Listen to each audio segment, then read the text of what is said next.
Hello everybody, welcome to the 30k channel. I'm your host David and welcome to this Army Focus where we have Derek. Good morning, Derek. Good morning, David. So great to have Derek back. The last time we saw him, he was doing the battle for Sector 139 with some colleagues of yours. Yep. And we haven't seen you since due to lots of reasons. You've been busy, lockdown, other projects. Crazy. Yeah, absolutely. Excellent. And it's been really good to bring this Army Focus back and kick off with the Spaceballs. But before we dig into this list, we're going to get to know Derek a little bit more because I think we know so much about our armies and what we do, but we don't know much about the person behind them. So firstly, let's start with your Instagram because that's probably where we've seen a lot of your gear. Yeah, it's basically exclusively models at the moment. Mostly Wolves, mostly Iron Warriors. If you go right back to the very, very beginning, there's some little bits of Dark Eldar, a little bit to Necron. That's probably going to get revisited due to the new Indomitus box. Yeah, it's pretty cool. It's all heresy. And where can we find you on Instagram for social media? You can find me and D_rack on Instagram. Fantastic. So if you haven't seen any of Derek's work, go there right now, have a look. There is all sorts of stuff on there and it is beautifully painted, has to be said. Thank you. It's nice to have a fully painted army, isn't it? It is. I mean, this has been a passion. It's definitely a passion for the Wolves. Yeah. But it's an army I've done since I was about maybe 12 or 13 years old. Okay. And I've always loved them, but the blue grey versus the actual grey, it's got to be grey. Proper grey. It does look good grey, doesn't it? Blue grey looks good on big Space Marines, 40k, but I think for the heresy, it's a good grey, isn't it? Yeah, it is a very, very good grey. But no, it's simple and it stands out. And the nice thing with grey is all the detail work you do after that, everything stands out. Yeah, everything looks good. Yeah, and we'll come on to sort of a bit more paintings towards the end. But let's get to know Derek a little bit more. Where do you live, first of all? I live in Newcastle, on the north side of the Tyne, for those who live up that way. Fantastic. And you've got a group of friends that you game with? We've got Ted, who you'll remember, who did the Night Lords in the Battle for 369. And then we've got Alex, who's on his Death Guard. And we've got Ian, who's working still on some Imperial Fists. And he's got some other cheeky stuff in the process. Yeah. And I think when we did that Zone Mortalis series, it's so, I wouldn't say it's rare, but you don't find it very often where you've got three blokes all into the same sort of thing, all got really lovely painted models. And it's really nice when you throw down for a game and have all that together. Brilliant. I mean, we do have... It was planned for Ted's birthday, but unfortunately, due to the lockdown, we couldn't book. Yeah. Because the plan is to go to Warhammer World, get the big Forge World heresy table, and throw down all of my Wolves, all of Al's Death Guard, all of Ted's Night Lords and his White Scars, all my Iron Warriors, all of Ian's Imperial Fists, and his other side projects that he's actually working on at the minute. And I think Ted racked it in at just under 20k a side. Wow, that's good. So it's going to be an all-dayer. Yeah, I reckon. So, it's a weekender, that one, surely. Well, we can't leave the models on the table overnight. So let's do that. It's going to be done in one day. Oh my God. So we're going to start quite close. Yeah. And all the Night Lords are deep striking in or drop podding in anyway, so it's going to be thick and fast. That's mad, isn't it? And where you are, is there a club where you are? Do you game around your houses? So the local club that I go to is the Heaton Gaming Club, which is obviously locked down at the moment. Yeah. And Ian is our main port of call for gaming tables, because he's just sorted out his gaming room, although he has just sorted out his kitchen. So we've got no gaming and obviously lockdown as well. We're not being able to get around and really have any games around anyone's houses. Okay. Yeah, it's been really tricky. I've had to film a series called the Chronicles on the channel because you just can't get opponents in. So it's an absolute pain, but I can't wait to get back to gaming. It'll be really cool. And what about you work-wise? What do you do? I work as an assistant practitioner in the Freeman Hospital in Newcastle. I've worked in healthcare now for, I think, just under 11 years. Wow. So you must have been really busy of late, I imagine. It comes in spits and spats. Okay. 1 minute we're really busy and the next minute it's quite quiet. Okay. Makes you wonder what's going on. Oh, man. But we're starting to get back to normal operating now, so... And how's your hobby been during lockdown? Have you done much of hobby or what have you been doing? I have done bits. Those that do follow me on Instagram have probably noticed I've got a few units here that I haven't actually posted up. Okay. Which you'll obviously see the pictures of as we go through, and I'll get those posted up on Instagram when I actually settle down and actually buy a big enough photo booth to get a Fire Raptor and a Storm Eagle in properly. Yeah. With a big old one. But yeah, I mean, it's helped us keep going. It's one of those things where I do, and just kind of like, I'll sit down, I'll work something out, and I'll paint it up. But to finish the Wolves off for us, I say finish. Never calling it finished. Never finished. Never quite finished, but sitting now at about just under 9,000 points. Wow, You've got to wonder whether you just push that extra K just cause. Yeah, maybe. I think we talked about this earlier before we started filming. It's so nice to have a fully painted army and loads of units to choose from. And then if you need to go to a tournament or a local event or whatever, you can just pick and choose what you want. Yeah. But there must be a couple of units that you're perhaps keen to cover, or I don't know. I think Space Wolf players and any other Space Wolf players watching will completely understand that you have to take Slayers. So you can't take certain rights of war, such as the Armoured Breakthrough list. Can't take Predators as core choices, because in the Space Wolf rules you must take Grey Slayers, full stop. Yeah. Every other troop-based unit is automatically classified as a support unit, so you've got to have 2 units of Slayers. Okay. But to be thankful, Slayers have got to be the hardest single troops choice, as a core troops choice, as a must-take out of all of the legions. They are very cool. Because they have the flexibility of being able to deal with everything. Yeah, it's the ability to take multiple weapons in the squad, isn't it? Yeah, absolutely. It's not like your assault squad where you get 1 in 5 can have a power sword. If you want to, they can all have power swords. It's taking the combat shields that are obviously normally exclusive to like your veteran command squads or your assault squads. I'll have half my Slayers with combat shields. Yeah. So, you can quite happily wade in against a Leviathan Dreadnought with a bunch of Slayers, let the combat shields take up the brunt, and then you've got power fists in the back line, because your specialists are actually power fists or bigger weapons, so they're actually quite effective units. They're very similar to a Black Shield tactical squad, because they can have multitude of weapons and multiple choices of. And I keep looking at the Black Shield rules all the time. I think, wow, they're really cool. Like the Nermian Reaver, I think it's called, and some other bits and bobs. Yeah. But very versatile. Very. But they're quite quick as well. The Warrior's Metal is a thing, isn't it? Warrior's Metal with the ability to move, run, and charge. Most of the people that I've ever played with my Space Wolves don't quite realise how fast they are. Because if you think you put 20 in a Spartan moves 6 inches, disembark 6 inches, then Warrior's Metal, I'll run D6 plus 1 inch. Yeah. And then I've got a 2d6 inch charge, but the negative is you're at -1 to that charge distance. Sure. So if you're then charging it to cover, it can get problematic, because obviously you're at -3, not -2. Yes. But that said, I've seen them go from one end of the board to the other end of the board and absolutely muller something. The opponent was like, that's fine, they're safe there. Nope, Slayers are involved. Yeah, it's pretty wild how they can kind of just get around. I think they're a very cool unit. And I don't think there's many other armies out there that have that ability and that flexibility in a unit. I don't think there's another unit in the game that can actually move, run, and charge in the same turn.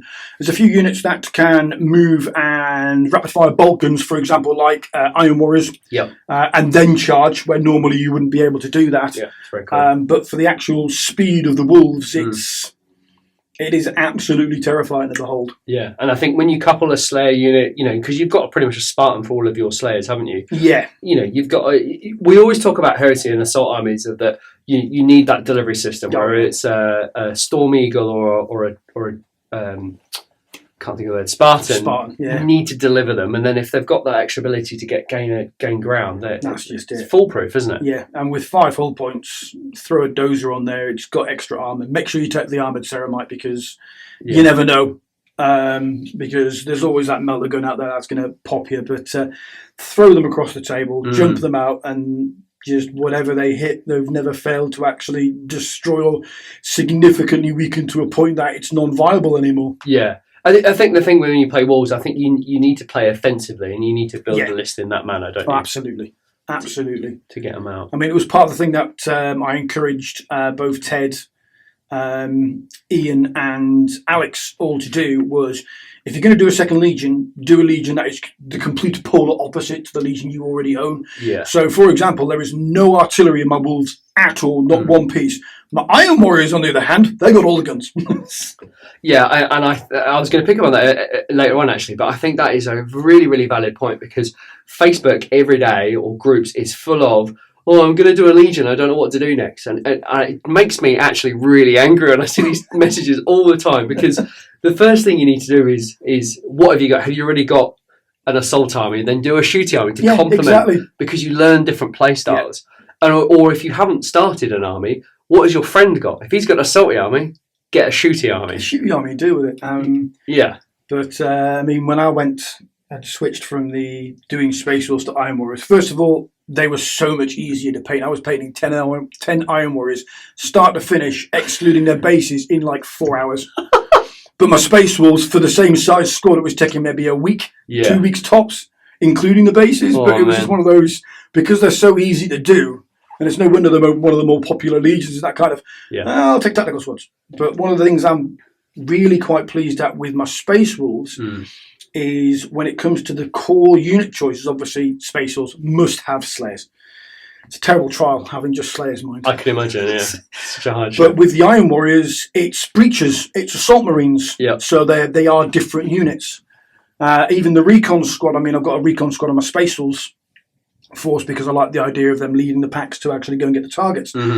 Flip side of that, I've got one of my Iron Warrior squad, but they've got sniper rifles and a Nuncio Vox, so they can sit there as forward observers and bring in the ordnance. Yeah. So you can definitely, and this was my opinion as well, but when I first got into it, it's why I went to Mechanicum.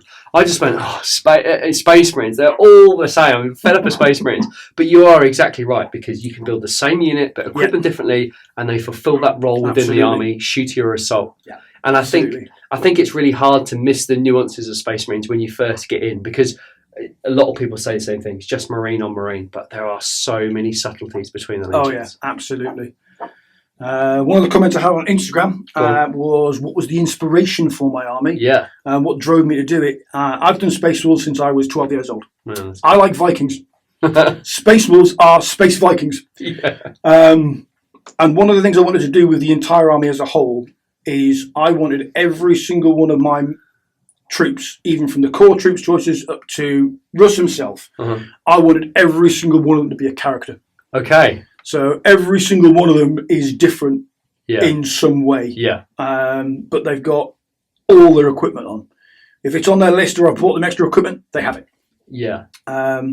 And it's one of the things that I'm actually quite a stickler for is the old WYSIWYG. What you see is what you get. Absolutely. Because at least if it's on the model, you know it's on the model.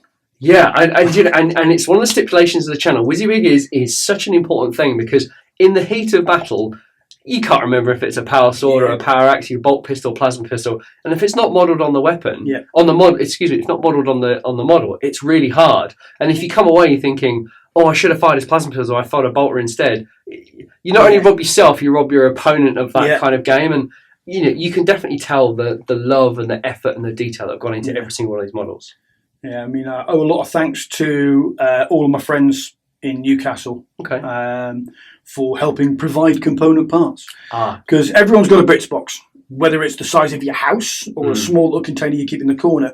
Everyone's got a bits box, and everyone I game with, so Ted, Alex, Ian, Nick, who runs one of the people who runs the Heaton Gaming Club, and even my friend Simon, they'll always get messages from me. Have you got? Could I pinch? Can I nab? So. The great thing about the community as well is on Facebook you see all the time, I'm after 5 bolters or 5 combat knives, and people have got them, and you can hang on to 5 bolters for the rest of your life, but you might as well give them to someone who's going to use them. Well, it's one of these things. If anybody wants any Mark III bolters, give me a shout. I've got 100 on screws, untouched. Excellent. Yeah, I've just painted 100 Mark III bolters. That wasn't a very nice experience, but they're done. So it's, it took me 2 days, and I'll never have to paint a bolter again. He says that now. Maybe, we'll see. We're going to have a look at some units now. Is there a particular unit that is your favourite? My favourite unit, with the exclusion of Slayers, because we all know Slayers are very good at what they do, it's got to be my Scout Reconnaissance Group. Yes. My Scout Reconnaissance Group is one of those units where it's so underestimated being just a recon squad, but at the end of the day, they're still Space Marines. And if they're Space Marines, they're Space Wolves, so they still have counterattack. Yeah. And the fact that you've got a recon squad that you can infiltrate if you give them the scout rule, obviously you've got the Chameleon line, if you give them that, they've got infiltrate, but obviously you've got scout as well. So you can actually infiltrate onto the table and then scout somewhere else. Yeah. Which is absolutely horrific if you're playing one of these games where you've got objectives in the middle of nowhere. Recon squad starts next to it. Next thing you know, recon squad on. Victory point for me. Yeah. But the other thing as well is because people dismiss them as just a 100-point 5-man unit, don't need to worry about those. My scout squad has taken off hull points off glaives. They've taken out contempted dreadnoughts. Luckily, that was pure luck. It was good. They've managed to get shots with their shotguns off and completely deny flanks. Those that remember the Challenge the Channel game against David, I made him chase an entire character. Yes. Orktec Moore, in fact, himself had to deal with those scouts. Because if you don't, then they'll score. Exactly. Pain in the ass. So that's why they're there. They are that annoyance. Yeah. And for a unit that starts off at 100 points before you give them any toys, they are fantastic as a cheeky scoring unit. Yeah, absolutely. It's like Sisters of Silence, Oh, yeah.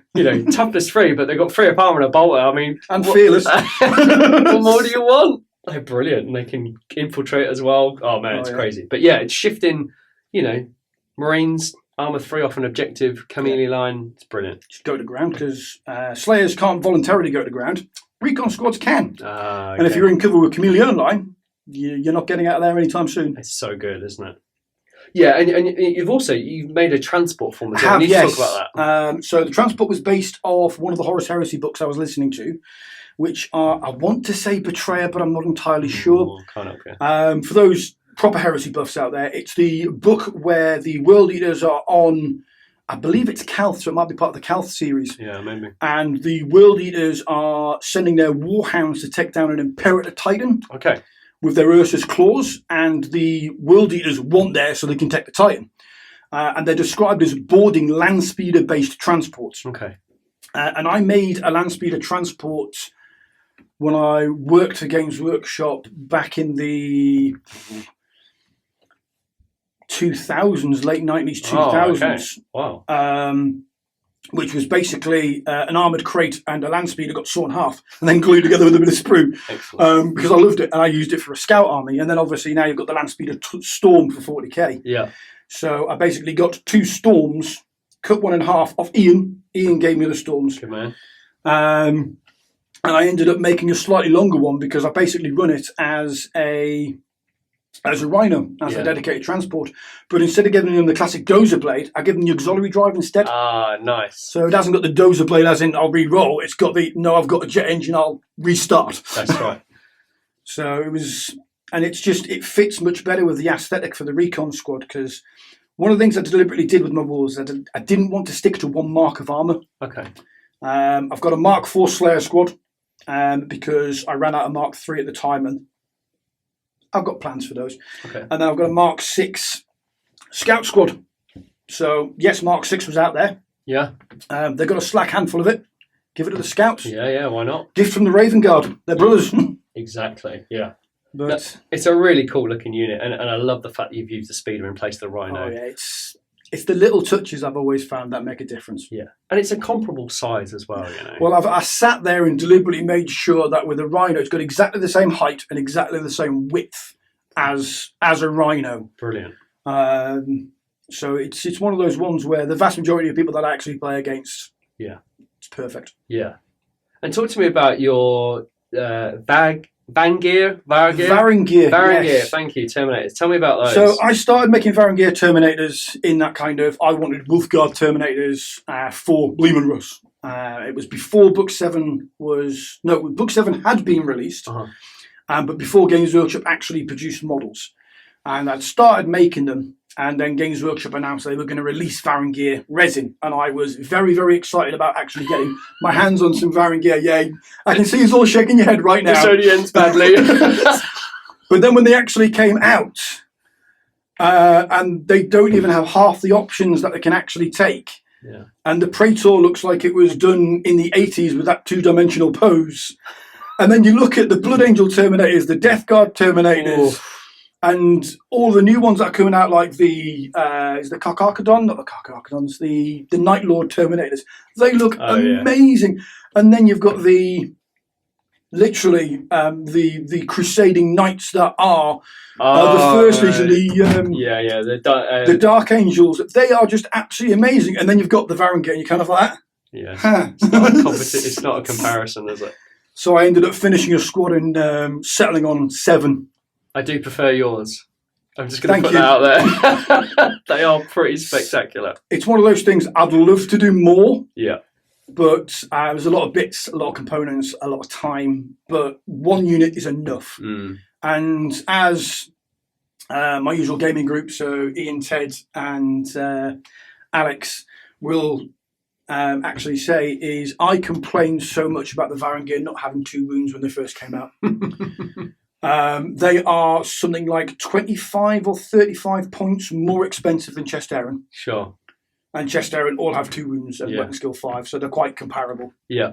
But then I actually used them at a Company of Heroes, Company Legends. Company Legends. As a kind of, you know what, I don't care, I'll run them, just so I've used them. Give them a whirl. They then proceeded to half kill a knight, murder Eltharius, and chase off a few Sekhmet Terminators. Brilliant. So ever since then, and Ian may still have the video that I actually made of apologising to everyone, saying I will not complain about Varangier Terminators again. Oh God! Because like all things, you've got the Uber build where you've got a combination of weapons that is nigh unstoppable, and for Varangier, it is the Frostclaw. Right. And the Chain Fist. Okay. So they're both specialist weapons, so you get the +1 attack. Whoa. So they've got 3 attacks basic, 4 on the charge or counter charge, because Space Wolves. Yep. And then you've got the option of Strength 5, AP 3 with Shred. Or you've got Strength 8, AP 2 with Armor Bane. Yeah, it's pretty good. So it doesn't matter what they hit, they're going to nail it. But I could not bring myself to have carbon copies of every single one. So I mixed them up a little bit. I threw Power Fists with Frost Swords. Nice. Frost Claws with Frost Claws with just Power Fists, just to actually mix them up a bit. So they have the same capability of anti-infantry, anti-armor, but not to the severity of anti-infantry with Shred and anti-armor with Armor Bane, because I just couldn't do it. Keen, isn't it? I just couldn't do it. I've noticed they've got shields on as well. Is that just an aesthetic choice? It's purely aesthetic, and for anyone who's done any description of live roleplay or reenactment or watched any movies where people use shields, there's an attack called a shield bash. Yes. And the Terminator is actually holding the shields, have power fists behind them. So basically they're punching you with a slab of ceramite. So they're there purely for the aesthetic and to give them that more Viking line bodyguard look, because the Varangier are Russ's bodyguard. Yeah, they do look good with the shield, I have to say. And the fact that cataphractic with a 4-up armor save, yeah, I wish I could take Storm Shield. I would if I could, but I don't think they need it. I think it just reinforces their solid stance, doesn't it? You know, absolutely. They're there to, like you say, to protect, and absolutely they scream that, you know. Yeah, looks really cool. Let's have a look at some other elements in your army. You've got quite a large armor detachment here, I guess. You know, Spartans, we discussed, is the best delivery system. Oh yes, Spartans. I love Spartans. Yeah, I've always loved Land Raider, and I wish I still had it, but I had one of the original Land Raiders. Oh yeah, cool. Which, when you compare it to these ones, it's kind of like dinky, but it's still glorious. But when it comes to heresy, Land Raiders are beautiful. Spartans are better, because it's the Land Raider on steroids. I think it's the most iconic vehicle. It is, absolutely. And it's reliable and dependable, and you can just point stuff at it and send it off. Yeah, absolutely. I mean, I was having a conversation with a friend in one of the Games Workshops, and he was saying that he wished all squads could take Spartans if they were over 10 models. And even I said nope. Yeah. Because the idea of Grey Slayers taking a Spartan as a dedicated transport, then taking Harville Redblade, I could move like 4 foot across a table before batting an eyelid and murdering what was on the other side. Yeah, it's a bit wild, that. But no, I love my Spartans. And when I did my game at the Greetings of the Warp for the Solar War Part 1, just before we got locked down. Yeah, I remember it, I was pushed by Nick and Alex, Ted, and Ian to actually field what is more, I don't know if affectionately or cursingly, as the Spartan spam. So I have ran 3 Spartans in one game, and at the head of that was a Typhon heavy siege tank. Yeah, that's keen. And I like to justify why. Please. But the idea is that it's the hammer of Rus. So basically the Typhon is there to blow a hole in your defences. Yeah. And then after that, you've got 3 Spartans going through behind your lines in the heaviest armoured transport you can get, with the exclusion of a Mastodon. But they're not that good Mastodons, to be fair. They're really not. 2 Spartans are better. Anyway, sorry, I didn't mean to interrupt. And then the Slayers would pile out, the Varangir would pile out, and whoever else was with them would just get out there and do what it does. And initially I looked at the list and I was like, it's not really that good. And then I started playing games and I was like, I feel bad. Yeah, you should. That's horrendous. 3,000 points, 3 Spartans and a Typhon, 2 units of Slayers, Varangir, and some characters to make the army legal. I mean, virtually half of that army is vehicles, isn't it? You know, easy. It's pretty impressive. Easy. I was only running one with a flare shield though. Oh, good on you. So the command one had the flare shield on, the Slayer one just didn't bother. Jeez Louise. I mean, that's fair enough. I think, I think if you're set up to face that, I think it could be an absolutely thrilling game. I mean, it's so much fun. It'll be thrilling, but really quick. Yeah, well, you can do it in an afternoon. But yeah, that is cool. I think if you go to an event with that, there's not many lists that can probably take that on. But I think if you can tailor a list to take it, I think it'd be really fun. But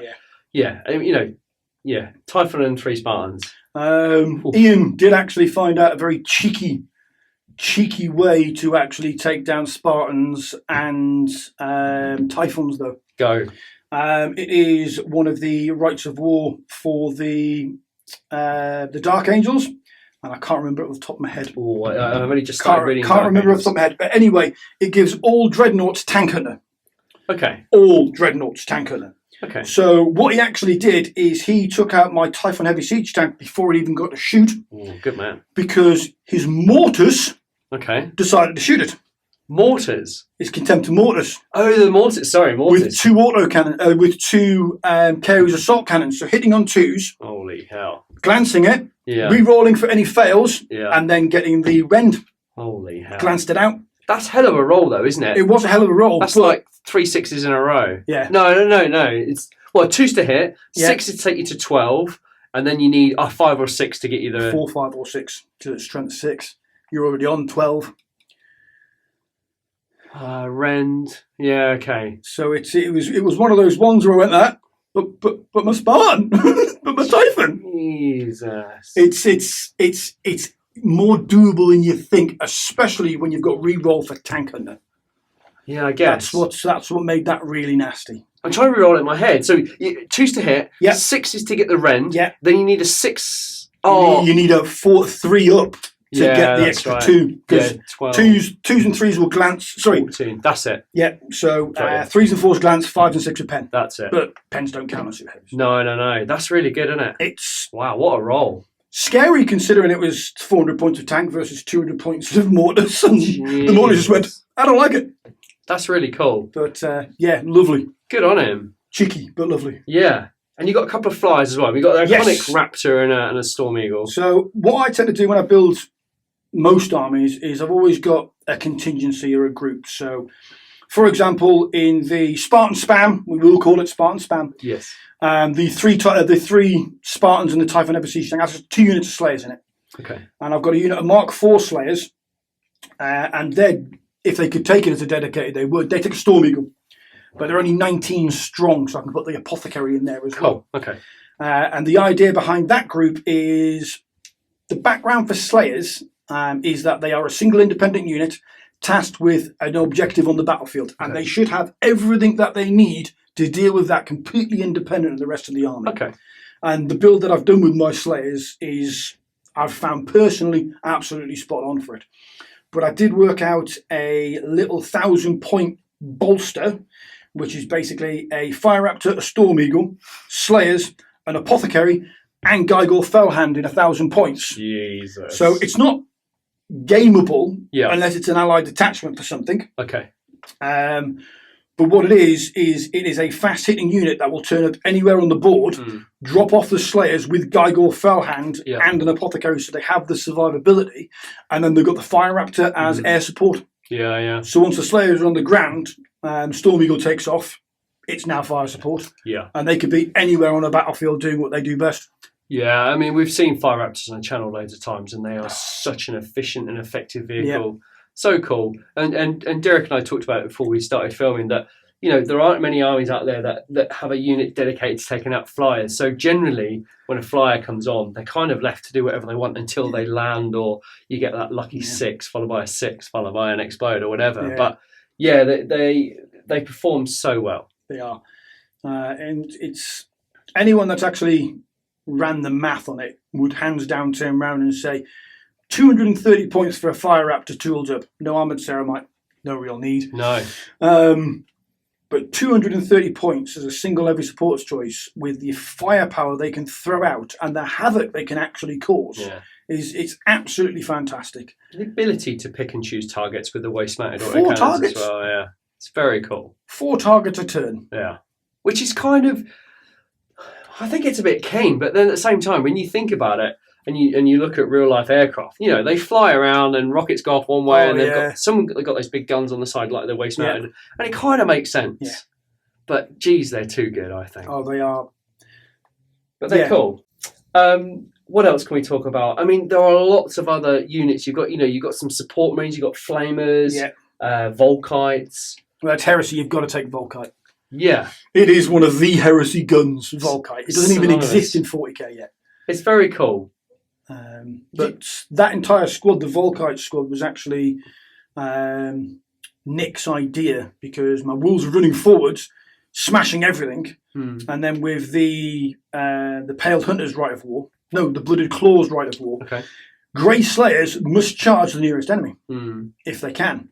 So I was finding that my Grey Slayers were charging onto something, onto an objective, killing what was on the objective, claiming the objective, and in the next turn having to charge something else and being pulled off the objective. Got you.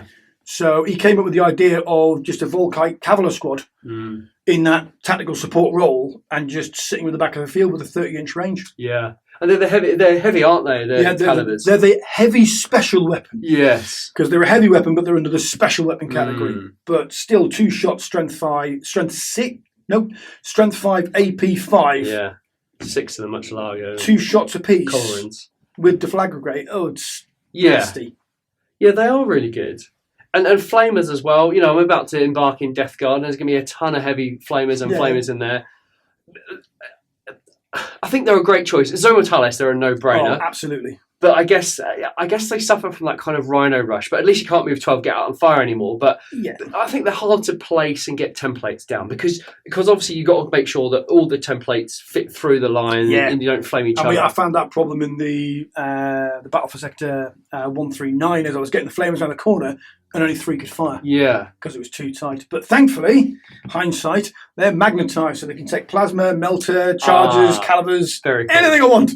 I think that's the best thing to do with a squad like that because, especially a tactical support squad. Yeah, I totally agree because you wouldn't paint up 50 support marines to hire 10 of each. You painted 100.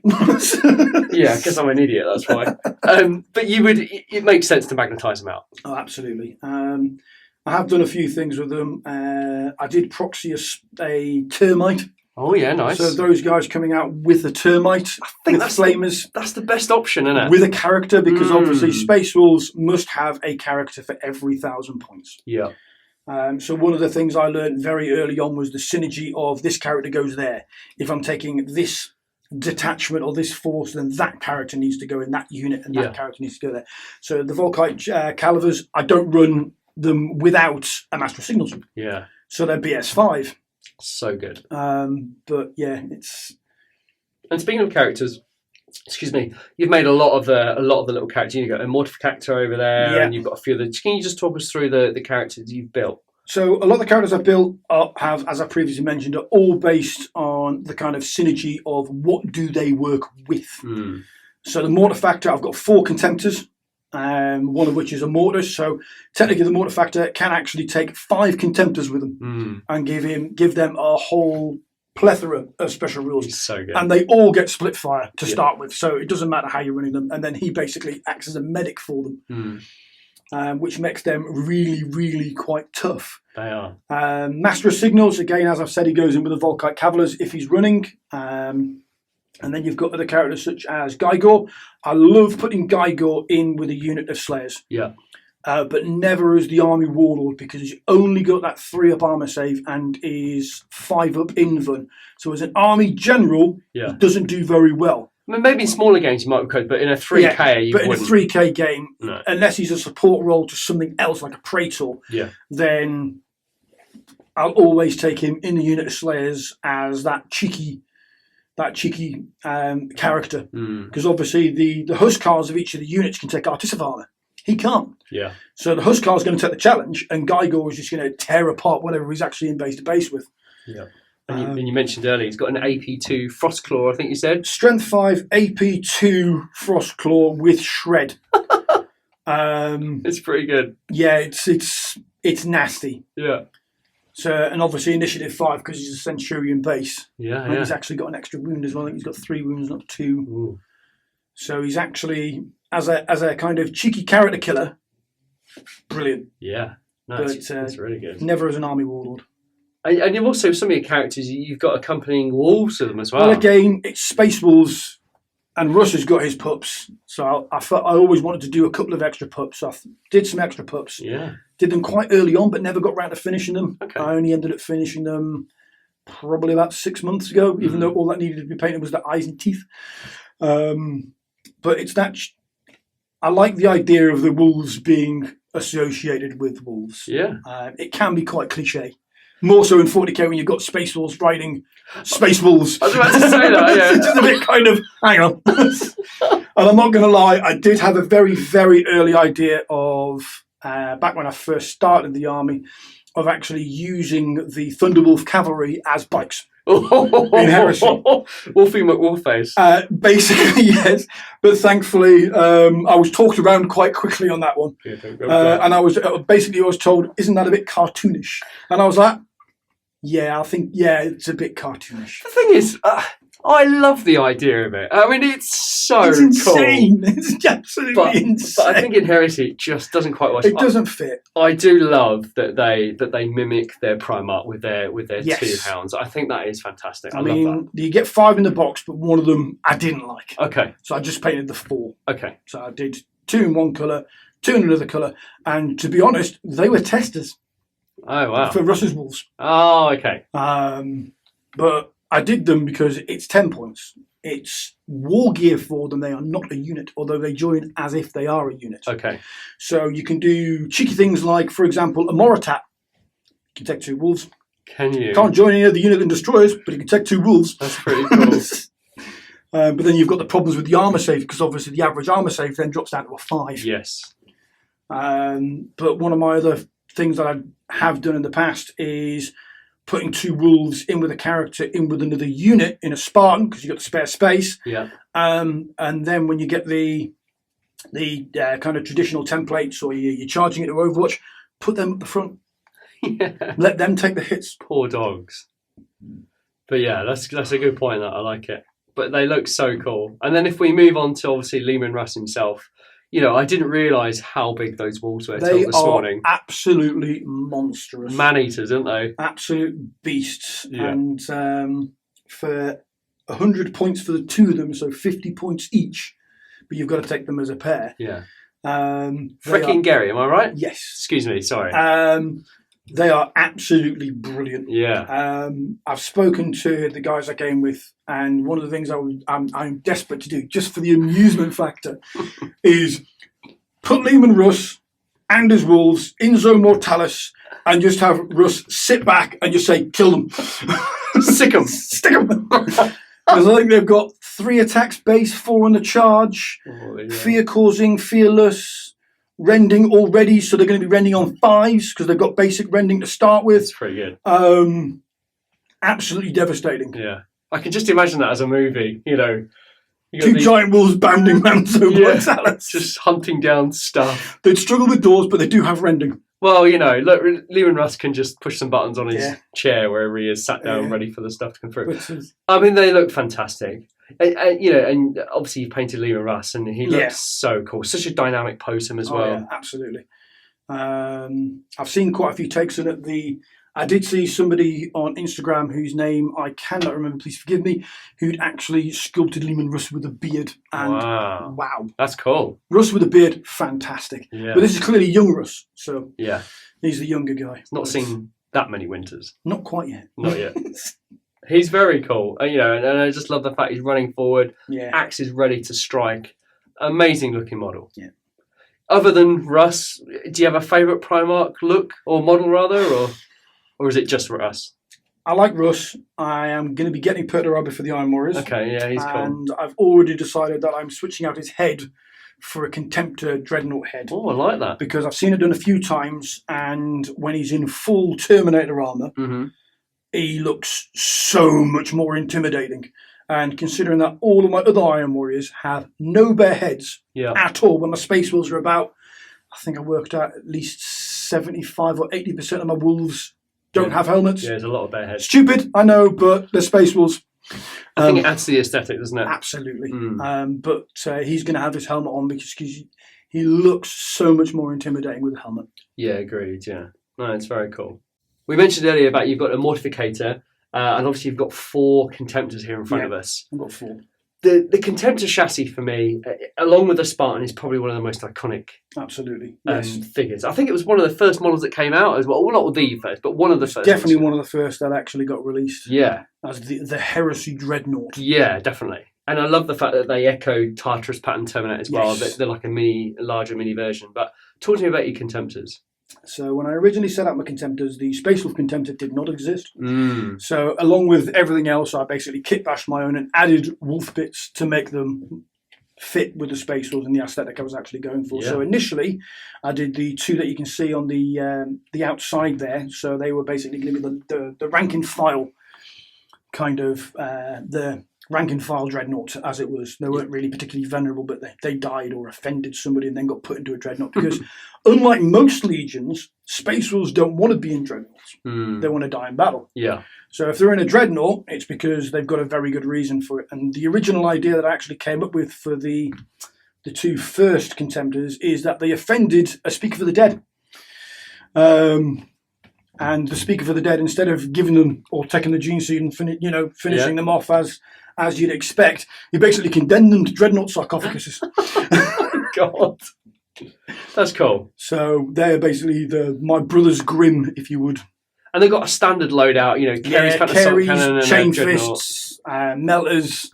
It's the best. It's the most versatile. It is. It took me a little while to actually work that out. I did play a couple of games of Zone Mortalis where I didn't take carries. Okay. And I was like, why am I taking carries? It's too good, isn't it? They are absolutely brilliant. And then you've obviously got your Mortis with double carries. Double carries because carries. Yeah. And I wanted to make him a bit different, so I wanted to make him more of a support role.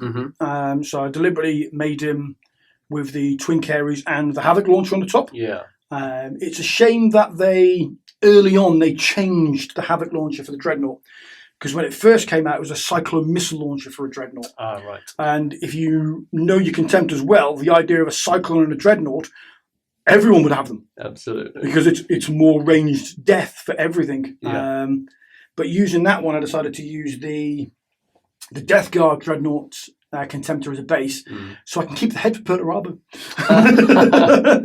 We see that quite a lot, that Death Guard chassis used for a lot of legions. And I think you mentioned it earlier, it's about the reinforced. It's got the reinforced sections on the back. It's got the additional parts on the shoulder pad, which make it look like Mark III. Yeah. So inherently Mark III or Cataphracti, because obviously they've got the same ridges down the back. And I think out of all of the base Contemptors, that one's probably one of my more favourite ones. Yeah, he's very cool. And I love the reinforced. I've just got 2 Contemptors in the post this morning, actually, whilst we were filming this morning. But I just love the bit here. It's You've got that big grill on the front. You've got the tubes. It's very cool. Yeah. And then finally, the other ones, I can't quite see. Is he wielding an axe? He is wielding an axe. Classic. Because I'm a big fan of Space Wolves with axes. Why not? And with this one being the Forge World actual Space Wolf Dreadnought, I was very adamant that he was going to be a noble hero. Mm-hmm. And he's not done with his oath to rust because he didn't die properly. Sure. So he's going to finish the job. So that's the Venerable Brightclaw, and I just count the axe as a chainfist. Makes sense. Because a dreadnought with an axe that size is going to mess up your tank. Yeah, I wouldn't want that poking through the back of a rhino, but Definitely not. It's not good. Some other unique choices you've got as well. Command squad. You don't see many command squads in Heresy armies. I love a command squad. I believe it is an excellent idea to showcase an army. Mm-hmm. And get the real ethos of the force that you're actually using. And I've always loved a command squad because you get the banner. Yeah. And those Forge World transfer sheets have some absolutely amazing banners. Yeah. And if you're not using them, you really should. But one of the things with the Space Wolf one I actually did is I went to town on every single character. Mm. And I deliberately went out of my way to make sure that if I wanted to, I could actually use those as Centurions with great force weapons. Yeah. So each one of those is basically a Centurion, and that's how I set out. They were each done individually and then painted individually. So I actually got that kind of, this is a character with a character with another character. Yeah. The banner, I mean, the other major benefit of command squads is they're veterans, but better. Because they've got the banner, so they're automatically fearless. Mm-hmm. The banner bearer's got 2 wounds, so he's basically a Centurion. Yeah. The entire squad can take melter bombs for the same price as veterans. Mm. They've got 2 attacks basic, give them an extra hand weapon, charge them into combat, or if you're Space Wolves, countercharge. Yeah. Combat shields. And they all come with artisanal armour, so they're all 2-up armour saves as well. Yeah, I think you've made a really good point there. I never really thought of a command squad as that. You know, you could build a ton of characters for small informal games and then ram them together as a unit. And the nice thing is, as well, because you only have to start with 3. Yeah, of course. You add the extra 2 if you want them. So I've seen quite a few good command squads, and I'm going to be doing one for my Iron Warriors as well, but that's going to be more of a breacher theme. Okay. So kind of the standard bearer and some breachers. Mm. So there'll be veteran breachers.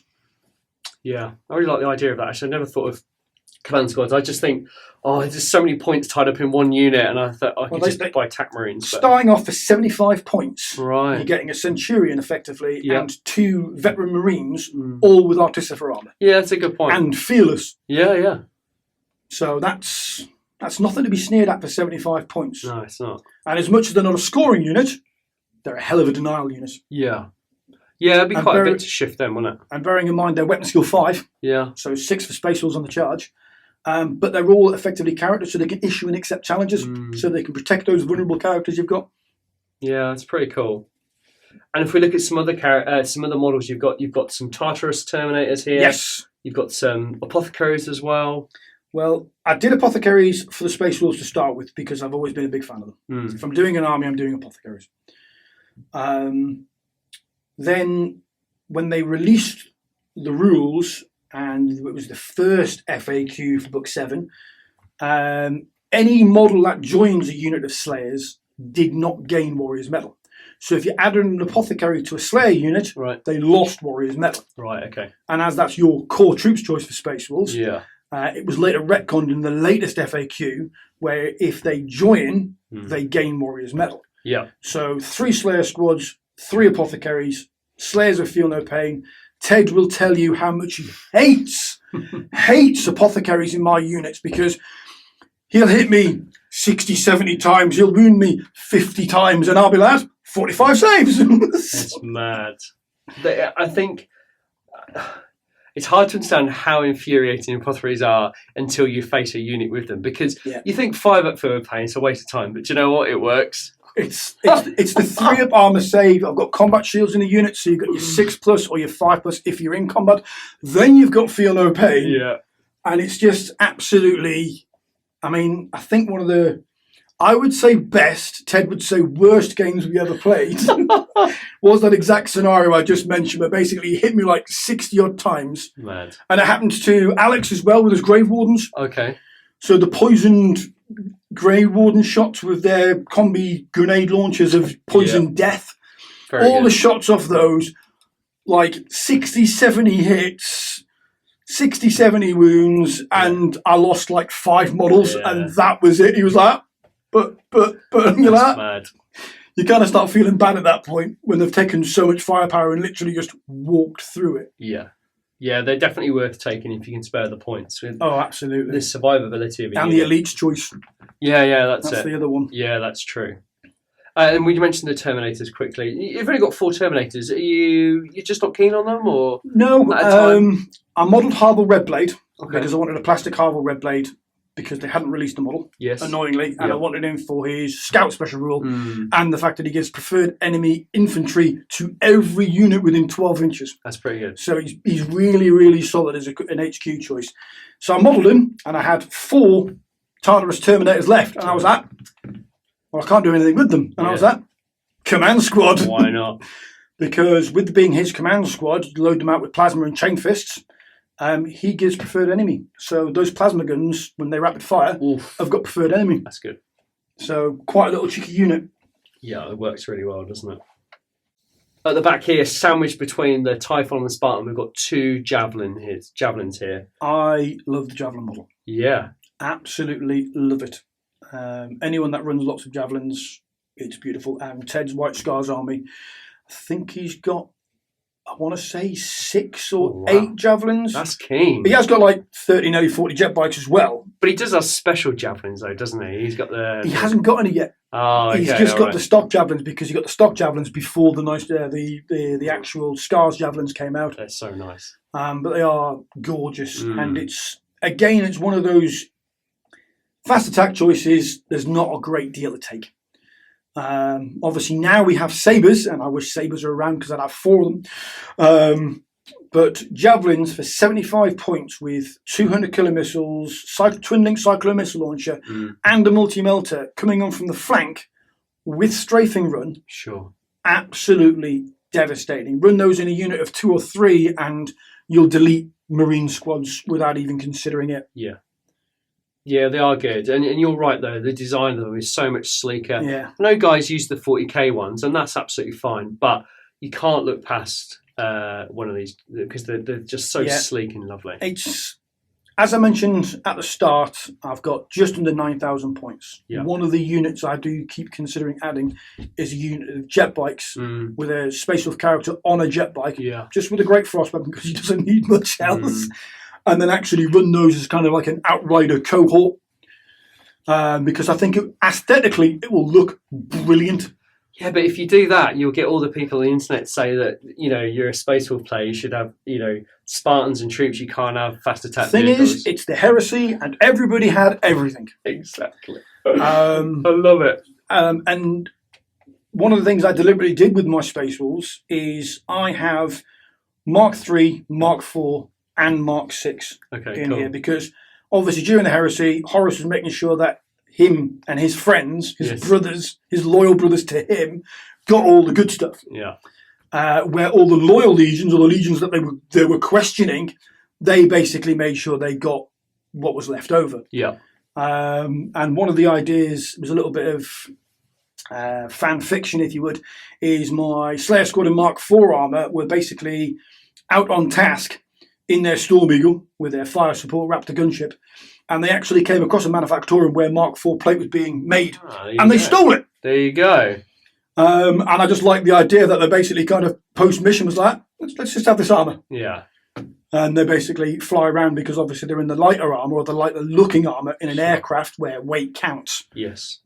Where the front ranking file Space Wolves coming out, the Spartans, they're all Mark III because I love Mark III Marines. It's very cool looking armour, isn't it? You see Mark IV, you can question whether it's 40k or 30k, especially with the Mark X Marines now. Sure. Because the helmets are a very, very similar design. But with Mark III, you cannot say it is anything other than heresy. Yeah. It belongs in the heresy. Yeah, we're stood behind this armour now, and even when you look at the backpacks, they just look, they look a classic, iconic kind of piece of equipment.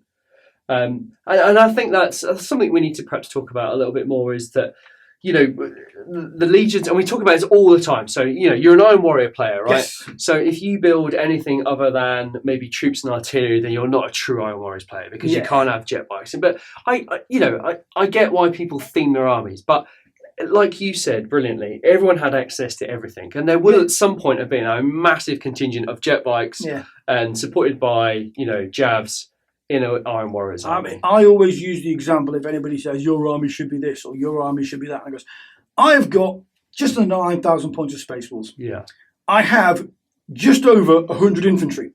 Last time I checked, the legions were 10,000. So I'm not painting that, but you can guarantee that all the other hardware is elsewhere. Yeah. I mean, granted, a lot of the Space Wolves Right of Wars forbid the use of for the Pale Hunters. You're not allowed to use immobile artillery. Yeah, I get that. That's cool. And for the Blooded Claw, you can't use any artillery full stop. Yeah. Because it is purely an assault force. Yeah. And I like that because your rights of war are what actually bring you to your army ethos.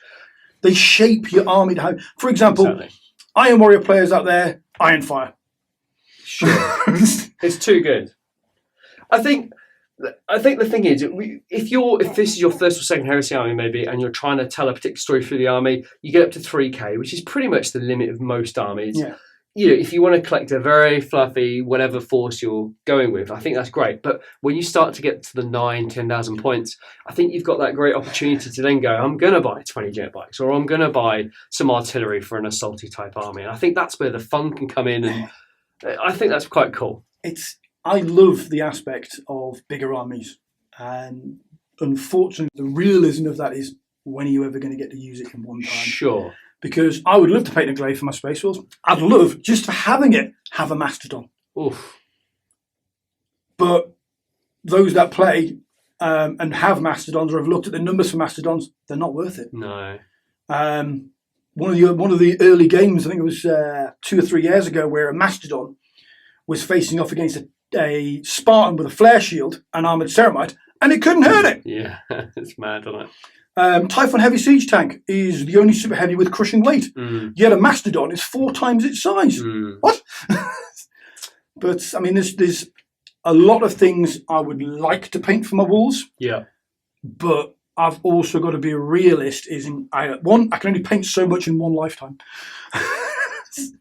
and 2, I'm not a big fan of buying models and spending a lot of money and a lot of time painting them and converting them for them to sit in cabinets. Sure. I've got a Lucius Pattern Warhound Titan in the house that I bought in Games Day 2003. Wowzers. When they first decided to sell the weapons separate. And I always said, the second the Warhound weapons come separate, I want a Warhound Titan with 2 Vulcan Mega Ballers. Oh, yeah, that's cool. It was at the time, it's not so much now.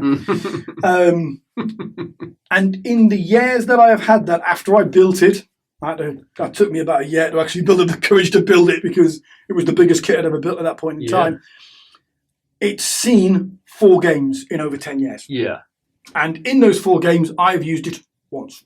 Yeah, I think Titans are a tough one. I've always wanted a Titan Maniple myself, I'll be honest with you. But since Adeptus Titanicus has come out, it's a no-brainer now. I'm not even going to bother buying one, because you can, and we've played it on the channel, the Christmas special, Dan Porter and I, love it. You can play Adeptus Titanicus models with 30k rules, and all I've done is the weapon ranges I use centimetres, and then movement I use inches, and it plays just as well. And you can play on a 6x4, and you can hide a Reaver behind a rock or a vehicle, whereas you can't do that building rather. You can't do that in 40k. The other one as well with doing that is you mitigate the need for having basically a second table with all your command cards and all your weapon systems on, because that takes up like another quarter of a table. It does, just for having your management. I mean, I love the mechanics of Titanicus. I haven't actually played a game, but I've sat and watched quite a few at the club. It's very cool. But it's one of those things where I'm kind of like that. I want my infantry. I'm an infantryman. I like my infantry. Yeah, definitely. There's so many great things you can do with those Adeptus Titanicus models, and 30k AT I've just coined a new thing there. I think that's the way forward for me personally. But there is nothing, you look at the Titan Owners Group, that's such impressive. They have a once a year thing. It's amazing. And I think I'd love to own a Reaver just to paint it because I love the look of it. But I think, will I realise that in the next 5 years? Probably not, because there's obviously too much Death Guard to paint. But it's a dream maybe. We're going to have a quick look at a 3K list now, which is kind of the standard points for a tournament in the UK. And a good game that will last you sort of 2 or 3 hours. What is the 3K list for you? What's the typical list? 3K is an absolutely perfect one for Space Wolves. Okay. But to be anal, it's actually 2,999 because if you hit 3,000, you acquire a second character. Sorry, a fourth character. Interesting. So at 1,000 points, Space Wolves must be 999 for one character. Got ya. So it's under 3K. Okay. Just skin of teeth. I stereotypically run the 2 main lists I run. I say main. I've ran one for the Greetings of the Warp, and that was the Spartan Spam, which was basically 2 units of 15 Slayers. Okay. Apothecaries in each unit. Then it was the 7 Varangier Terminators in a Spartan. Mm-hmm. With a Praetor, a Legion Champion, and a Speaker for the Dead. Okay.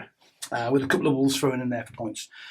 Typhon Heavy Siege Tank and 2 Spartans.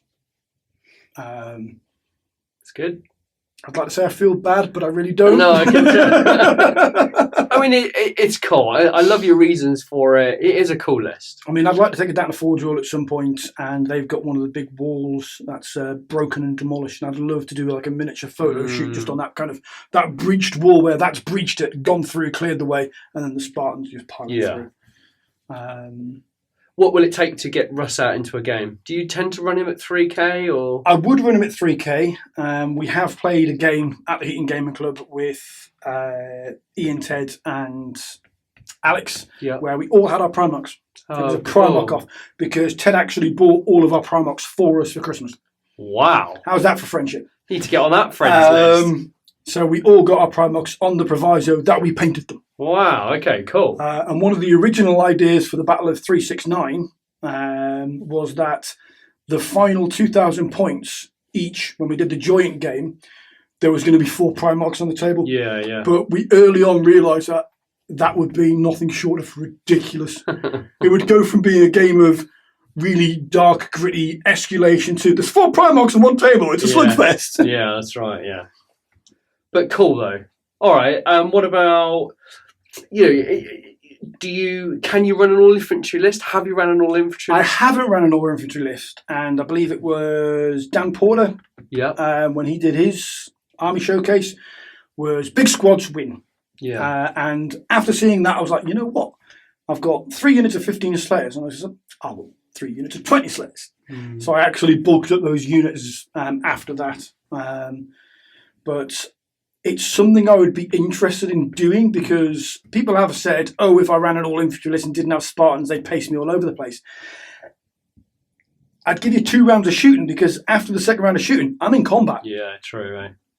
Very true. And the second Wolves get to combat, you're done. If you've got the artillery pieces, fine. But if you're firing quad mortars at me, you're going to get 2 rounds, absolute maximum. And then you've got 2 Marines. They're not going to last long. Yeah, true. All your artillery tanks, they've all got crack grenades, got 4 power fists and melter bombs in the unit. They ain't going to last long. It would be interesting to see how quick they would get across the table. Yeah. Because it's only the Grey Slayers that get that move run charge. But I have worked out it was a very cheeky Zone Mortalis Attackers Force. Okay. Which is Gygor Fellhand and 45 Slayers at 1,000 points. No, that's pretty cool. No, actually, it's 999. Bang on. That's pretty cool. And literally, it's 45 Slayers and Gygor. Oh, I love that. That's it. That's good. And with my Slayer units, I tend to run them with combat shields. I've got power swords in there, a couple of power axes. Yeah. And then for the specialists, where you can give them a lightning claw, a power fist, or a combi weapon, or a heavy chain sword. I was like, it's power fists every time. Yeah. Because unless you've got precision strikes or precision shots, you can't pick them out of the unit. You can't challenge them. That's right. Like you can with your conventional sergeant. Yeah. Can't challenge them because they're just standard pods.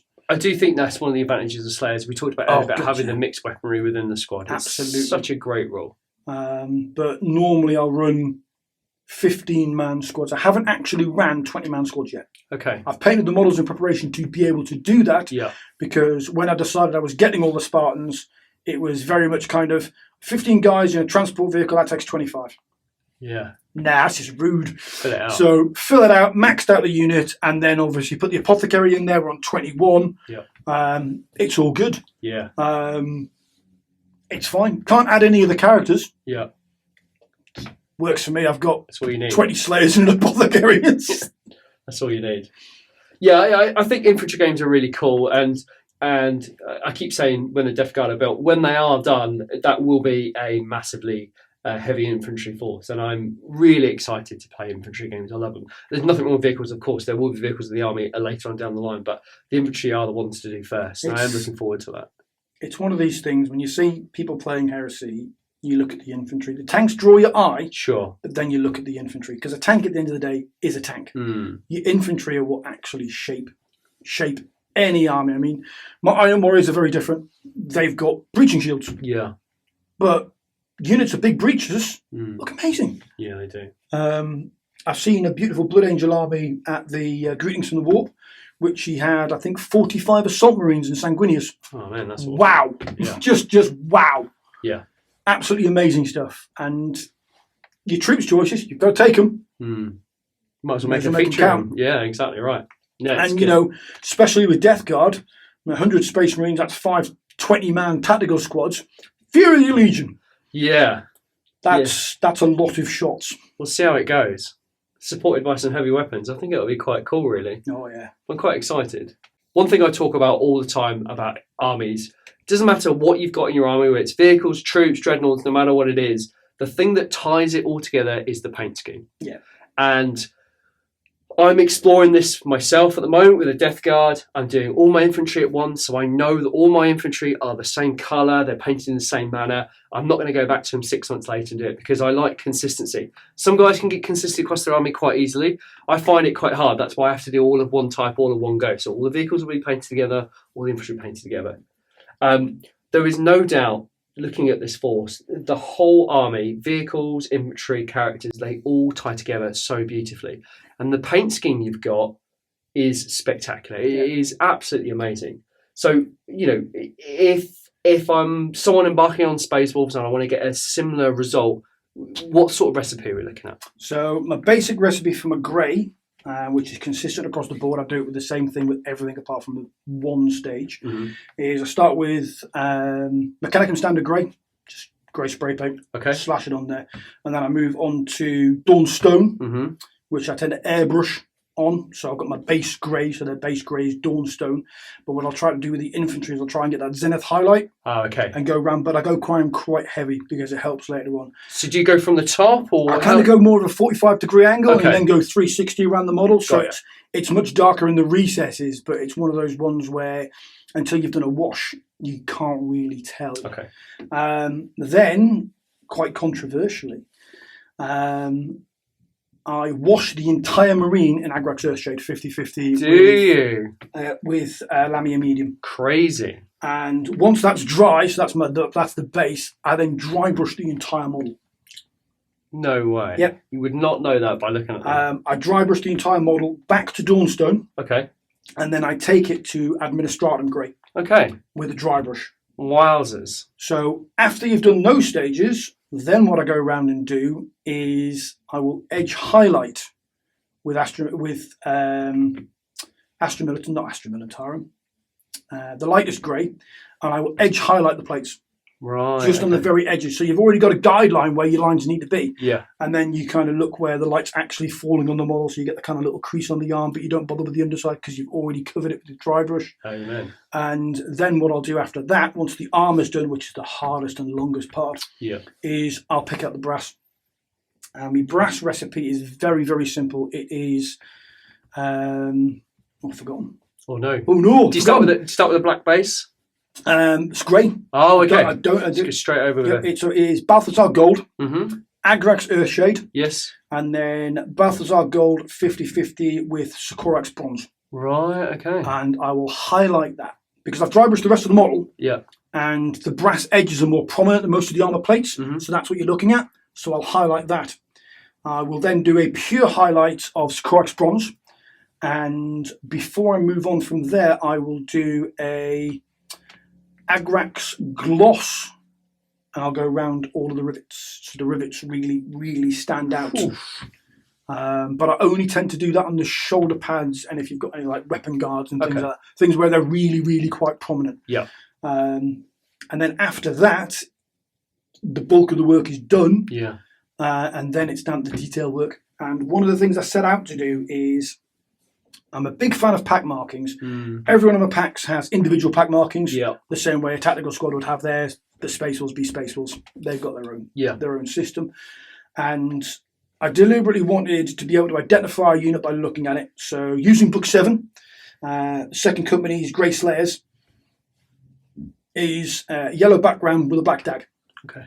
So as that, all my Slayers are now yellow with a black dag, and in the centre of the dag, I've put their pack marking in a rune. Nice. So I have the individuality of the units, but the coherent force of you can tell what my Slayers are because they've got yellow and black shoulder pads. Yeah. With the tactical support ones, again, Book 7, I used the line tactical one, I think, but again, following through with the rest of it, it's got a rune marking instead of the tactical marking. Yeah, I can see that. The only reason I did not use the Forge World transfers for the tactical line Devastator, because they are gorgeous, is because they weren't working very well on anything other than white. Okay, all right. Because you've got red ones, you've got gold ones. Gold pretty much disappears in black in most colours. The red ones look absolutely amazing on white, but I wasn't doing white shoulder pads for everything. Okay. Because it wouldn't look like a Space Wolf force. And then basically I followed that throughout the entire force. Then using the pack markings from the 40k Space Wolf Codex, I elaborated a little bit more, and white is a veteran colour. Yeah. So all of my veterans or a veteran who are veteran affiliated have white shoulder pads. So the Varangier, they're white. The Command Squad, they've got white shoulder pads. The Terminator Command Squad for Harvel, they've got white shoulder pads. The Venerable Dreadnoughts, they've got white shoulder pads. And the ethos was you can actually tell by looking at a glance whether it is Slayer, whether it is tactical support, or whatever it actually is. Yeah. And I think that's a really good point. You know, the Forge World Games Workshop spend so much time and effort on doing these images for us. Oh, yeah. And it's all there in front of you to take aspects on that you like and apply it to your models. Black books, you're spending £80 on a black book if you're lucky enough to get one before they go wherever they go. We'll not talk about that sort of thing. Don't cause an argument. But you've got everything in there. Yeah. They're an exhaustive reference. Some of the artwork in there is beautiful. Yeah. I based the paint scheme for my Command Spartan straight out of the book. Okay. My Storm Eagle was painted as a direct copy of the one that is featured in Book 7. Brilliant. With the addition of, I added some knot work on the wings using some stencils. Yeah. Because I wanted more knot work. Yeah. It's one of those iconic things. If you think Space Wolves, you think Norse or Viking, then you want knot work. Yeah, of course. It really does make them stand apart, doesn't it? And your vehicles are slightly different. They're a little bit more heavily weathered than your infantry. They are, and I have Chris from the Unrelenting Brush to thank for that, because I met him at Company Legends in October last year. Yeah, nice. Yeah. Where I went down and I played against his world leaders and had a fantastic game against him. And after the game, I was when I was looking at his army, I was like, I need to know how you did that. Yeah. How did you do that? How long did it take you to put the weathering powders on? Did you use this? Did you do that? Did you do this? And in the space of 15 minutes, he explained how he did it. Yeah. So for my grey, I use exactly the same bases I use for my wolves, but with the difference of I don't wash the entire model. I just line highlight. I line shade the entire model. Yeah. But then it is dry brushed because that gives you more of a weathered edge look. Yeah. So instead of having that sharp, crisp kind of bang edge, they're weathered, they're chipped, they're damaged. Yeah. Once that was all done, I went and did sponge. So just some of the sponge that you get. And then using Turnball brown as the base, not black. Use brown, it's better. You put random chippings on the places where it's going to chip. And then I just basically did a little bit of highlighting on that using the lightest grey again to get your chips. And that's where I was at with my vehicles until I met Chris. And he introduced me to, or mentioned to me, A&K Interactive's products. I can't remember those. Rushing Streak Grime is they one do of quite them. a large range, yeah. And he showed me the combination and told me what to do. And I was like, it cannot be that easy. I do not believe it is that easy. I have been sold a lemon. So I ordered the enamel washes, the enamels, and I gloss varnished the entire model before I started. Yeah. And I did a rhino side, which was left over from one of my vehicles, because I was adamant I wasn't putting anything on any of my vehicles in case it went completely wrong. It's always good to do a test, right? Oh, absolutely. Yeah. So did the grey, dry brushed it up exactly the same way I've done everything else, and then gloss varnished it. Left it a day, because with these spray matte varnishes, you've got to leave them a little while so they actually cure properly. Yes. And then the next day, I sat with this tank side in my hand and the oil washes ready in my airbrush, and I was like, am I doing this? And I sprayed it on, and then with some enamel thinners, wiped it all off an hour later, and lo and behold, it really was that simple. There it is. And then after I was finished and I got the effect I actually wanted, matte varnish for the seal, and I was done. Yeah. And because of that, my army went from being a really nice army to actually winning my first award of Best Painted Loyalist at the Greetings from the Warp Solar War Part 1, which was a shock because there were some amazing armies down there. There really was some fantastic armies down there. But I, hands on my heart, look at my tanks and go, my tanks did it. It might have a lot to do with the fact I had 3 Spartans and a Typhon. So they're pretty big tanks and you're not going to miss them. But I do believe that I got that because of doing those oil washes and just taking it to that next level and progressing those hobby skills. Yeah, absolutely. And if you look at the Typhon as well, there's a lot of work that's gone into that as well. You know, you've scratch built the dozer blade on there. You've got the extra detail on top of the cannon, and we talked earlier. I asked Derek about this earlier. You know, those icons on the doors or on the front where the sponsons would sit.